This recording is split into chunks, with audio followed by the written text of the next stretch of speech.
We are continuing to follow that breaking news out of Washington this morning. The President of the United States has the coronavirus. Now, the President had been tweeting updates since last night when he and everyone else found out that one of his top advisors at the White House, Hope Hicks, tested positive.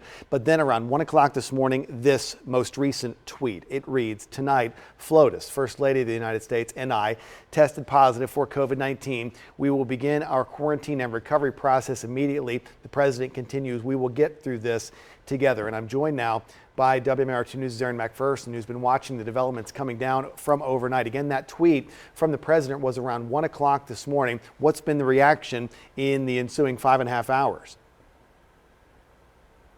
Well, there has been just a tremendous amount of comments on Twitter. You can only imagine, but there also has been a hashtag created, hashtag Trump has COVID.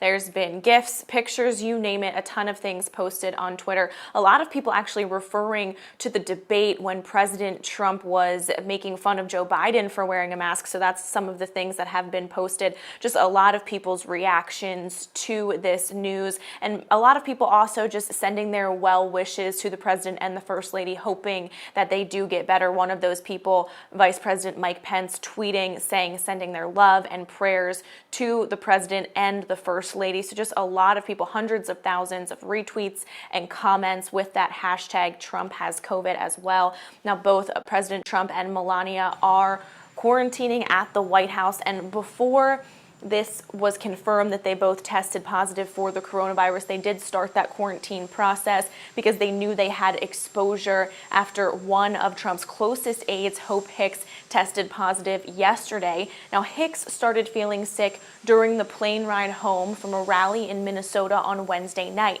Hicks and Trump were on Marine One first and then Air Force One. Now, we do have video of Hicks boarding the helicopter with Trump on Wednesday and other presidential advisors, none of them wearing masks. Later in the day, they were on Air Force One. That's when Hicks started to be symptomatic. She was quarantined on the plane, and her diagnosis was confirmed yesterday. Now, the president was interviewed last night after he found out Hicks tested positive, and here's what he had to say. She's fantastic, and she's done a great job. But it's very, very hard when you are with people from the military or for law enforcement, and they come over to you and they want to hug you and they want to kiss you because we really have done a good job for them. And you get close and things happen. I was surprised to hear with Hope, but she's a very warm person with them. And she knows there's a risk, but she's young. Hicks also traveled with Trump and Melania on Tuesday to the debate in Cleveland. She was not showing any symptoms at that time, but doctors say patients are contagious before they actually start to feel bad. So another big question here is who else could have been exposed?